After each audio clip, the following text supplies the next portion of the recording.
Hi guys, ನಮಸ್ತೆ ಎಲ್ಲರಿಗೂ. ಎಲ್ಲರನ್ನು ಸುಶಿ ಬೆಲೆಪಾ ಕ್ರಿಯೇಟಿವಿಟಿ ಚಾನಲ್ಗೆ ಸ್ವಾಗತ ಮಾಡಿಕೊಂಡು ಇವತ್ತು ನಾನು ಹೆಲ್ದಿಯಾದ ಆರೋಗ್ಯಕರವಾದ ಲಿಪ್ ಬಾಮ್ ಅನ್ನು ಮಾಡಿ ತೋರಿಸ್ತಾ ಇದ್ದೀನಿ. ಮನೆಯಲ್ಲೇ ಹೇಗೆ ಮಾಡೋದು ಅಂತ ನೋಡೋಣ.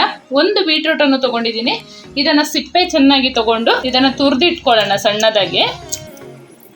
ಈ ತರ ನೀಟಾಗಿ ಸಿಪ್ಪೆ ತಗೋಬೇಕು. ಇವಾಗ ಇದನ್ನ ತುರ್ಕೊಳ್ಳೋಣ.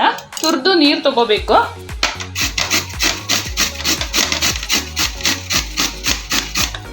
ನೀವು ಜಾರಿಗೆ ಹಾಕಿ ಪೇಸ್ಟ್ ಮಾಡ್ಕೊಂಡಾದ್ರೂ ರಸ ತಗೊಂಡ್ರೆ ಆಯಿತು. ನನಗೆ ತುರಿದು ತಗೊಳ್ಳೋದೇ ಅನುಕೂಲ ಅನಿಸ್ತು, ಸೊ ನಾನು ಇವತ್ತು ತುರಿದು ಇದನ್ನು ನೀರು ತಗೊಳ್ತಾ ಇದ್ದೀನಿ.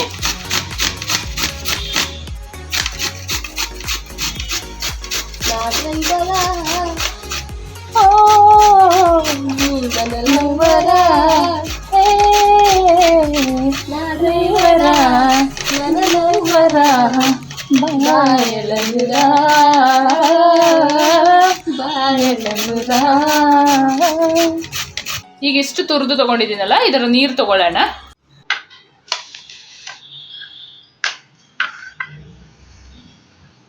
ಒಂದು ಸ್ಟ್ರೈನರ್ ಇಟ್ಕೊಂಡು ಅದಕ್ಕೇನೆ ಹಿಂಡ್ಕೊಳ್ಳೋಣ. ಎಲ್ಲವನ್ನು ಈ ತರ ಹಿಂಡ್ಕೊಂಡು ನೀರು ತಗೊಳ್ಳೋಣ. ಇದನ್ನ ವೇಸ್ಟ್ ಮಾಡಕ್ ಹೋಗ್ಬೇಡಿ. ಇದನ್ನ ಪಲ್ಯ ಮಾಡ್ಬೋದು ಈ ನೀರು ತಗೊಂಡಾದ ಮೇಲೆ.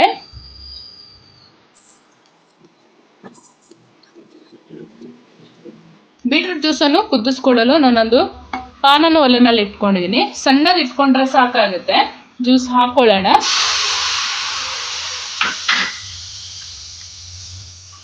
ಚಂದ ಕಡಿಮೆ ಉರಿಯಲ್ಲಿ ತಿರುಗಿಸ್ಕೊಳ್ಬೇಕು. ತೀರಾ ಗಟ್ಟಿನೂ ಮಾಡ್ಕೋಬಾರ್ದು, ತೀರಾ ತೆಳ್ಳಗೇನೂ ಮಾಡ್ಕೋಬಾರ್ದು. ಕುದಿಸ್ಕೊಳ್ಳೋದೇನೋ ಹಾಗೇನೂ ಮಾಡ್ಬೋದು, ಯಾಕೆಂತ ಹೇಳಿದ್ರೆ ತುಂಬ ದಿನ ಇಟ್ಕೊಂತೀವಲ್ಲ. ಸೊ ಹಾಗಾಗಿ ಕುದಿಸ್ಕೊಂಡು ಇಟ್ಕೊಂಡ್ರೆ ತುಂಬ ಚೆನ್ನಾಗಿರುತ್ತೆ. ಬೀಟ್ರೂಟ್ ಜ್ಯೂಸು ಈ ಹದದಲ್ಲಿ ಕುದಿಸ್ಕೊಂಡ್ರೆ ಸಾಕಾಗುತ್ತೆ. ನೋಡಿ, ಇದನ್ನು ತಣ್ಣಗಾಗಲು ಬಿಡೋಣ. ಗ್ಯಾಸ್ ಆಫ್ ಮಾಡಿಕೊಂಡು ಬೀಟ್ರೂಟ್ ಜ್ಯೂಸನ್ನು ಒಂದು ಸಣ್ಣ ಬೌಲಿಗೆ ಹಾಕೊಳ್ಳೋಣ. ಅಳತೆ ಮಾಡ್ಕೊಂಡು ಹಾಕೊಳ್ಳಿ. ಯಾಕೆ ಅಂತ ಹೇಳಿದ್ರೆ ಕೊಬ್ಬರಿ ಎಣ್ಣೆ ಹಾಕೊಳ್ಳೋಕೆ ಈಸಿ ಆಗುತ್ತೆ ಅಂತ. ನಾನಿಲ್ಲಿ 3 ಚಮಚ ಬೀಟ್ರೂಟ್ ಜ್ಯೂಸನ್ನು ಹಾಕೊಂಡಿದ್ದೀನಿ. ಬೀಟ್ರೂಟ್ ಜ್ಯೂಸ್ ತಣ್ಣಗಾಗಿದೆ. ಇದಕ್ಕೆ ಈಗ ನಾವು ವ್ಯಾಸಲಿನ್ ಅನ್ನು ಹಾಕೊಳ್ತಾ ಇದ್ದೀವಿ. 1 ಚಮಚದಷ್ಟು. ಪ್ಯೂರ್ ಕೊಬ್ಬರಿ ಎಣ್ಣೆನ ಹಾಕೊಳ್ತೀವಿ 2 ಚಮಚದಷ್ಟು. ಚೆನ್ನಾಗಿ ಮಿಕ್ಸ್ ಮಾಡ್ಕೋಬೇಕು. 1-2 ನಿಮಿಷ ಆದ್ರೂ ವ್ಯಾಸಲಿನ್ ಮತ್ತೆ ಎಣ್ಣೆ ಹಾಕಿ ಬೀಟ್ರೂಟ್ ಜ್ಯೂಸ್ ಜೊತೆ ಮಿಕ್ಸ್ ಮಾಡ್ಕೊಂಡು ಫ್ರಿಜ್ ಅಲ್ಲಿ ಇಡಬೇಕು. ಫ್ರಿಜ್ ಇಲ್ಲದವರು ಹೊರಗಡೆ ಕೂಡ ಇಟ್ಕೋಬಹುದು. ಸ್ವಲ್ಪ ತಂಪಾದ ಪ್ಲೇಸ್ ಅಲ್ಲಿ ಇಟ್ಕೊಂಡ್ರೆ ಆಯ್ತು. ನೀಟಾಗಿ ಮಿಕ್ಸ್ ಮಾಡ್ಕೋಬೇಕು. ಎಲ್ಲ ಚೆನ್ನಾಗಿ ಹೊಂದಾಣಿಕೆ ಆಗ್ಬೇಕು. ಆ ತರ ಮಿಕ್ಸ್ ಮಾಡ್ಕೋಬೇಕು. ಚೆನ್ನಾಗಿ ಮಿಕ್ಸ್ ಆಗಿಲ್ಲ ಅಂತ ಹೇಳಿದ್ರೆ ಬೀಟ್ರೂಟ್ ಜ್ಯೂಸ್ ಕೆಳಗಡೆ ಇರುತ್ತೆ, ಎಣ್ಣೆ ಮಾತ್ರ ಮೇಲ್ಗಡೆ ತೇಲ್ಕೊಂಡಿರುತ್ತೆ. ಅದಷ್ಟು ಚೆನ್ನಾಗಾಗಲ್ಲ. ಚೆನ್ನಾಗಿ ಮಿಕ್ಸ್ ಮಾಡಿಕೊಂಡ್ರೆ ಸ್ಮೂತ್ ಆಗಿರುತ್ತೆ ಮಾತ್ರ. ಈ ಹದದಲ್ಲಿದ್ರೆ ಆಯ್ತು. ಇವಾಗ ಒಂದು ಟೈಟ್ ಆದ ಕಂಟೈನರ್ಗೆ ಹಾಕಿ ಇದನ್ನ ಫ್ರಿಜ್ ಅಲ್ಲಿ ಇಡೋಣ.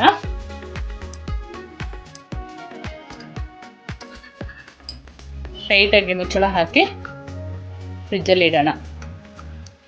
ಫೈನಲ್ ಆಗಿ ಲಿಪ್ ಬಾಮ್ ರೆಡಿ ಆಗಿದೆ ನೋಡಿ. 1 ಅವರ್ ಆದ ಮೇಲೆ ಫ್ರೀಸರ್ ಅಲ್ಲಿ ಇಟ್ಟಿದ್ವಿ ನಾವು. ನೋಡಿ, ಈ ತರ ಗಟ್ಟಿಯಾಗಿ ಚೆನ್ನಾಗಾಗಿದೆ. ಸ್ವಲ್ಪ ತಗೊಂಡು ಕೈಗೆ ಅಪ್ಲೈ ಮಾಡ್ತೀನಿ. ನೋಡಿ ನೋಡಿ, ಈ ತರ ಕಾಣಿಸುತ್ತೆ. ಲಿಪ್ಸ್ಗೆ ಕೂಡ ಅಪ್ಲೈ ಮಾಡಿ ತೋರಿಸ್ತೀನಿ ನಾನೀಗ.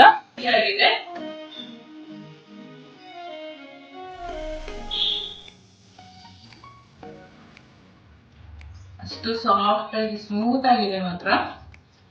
ಲಿಪ್ಸ್ಟಿಕ್ ಹಾಕೋದೇ ಬೇಡ, ಚೆನ್ನಾಗಿದೆ. ಕೈಗೆ ಕೂಡ ಅಪ್ಲೈ ಮಾಡಿದ್ದೀನಿ. ಈ ತರ ಕಾಣಿಸ್ತಾ ಇದೆ.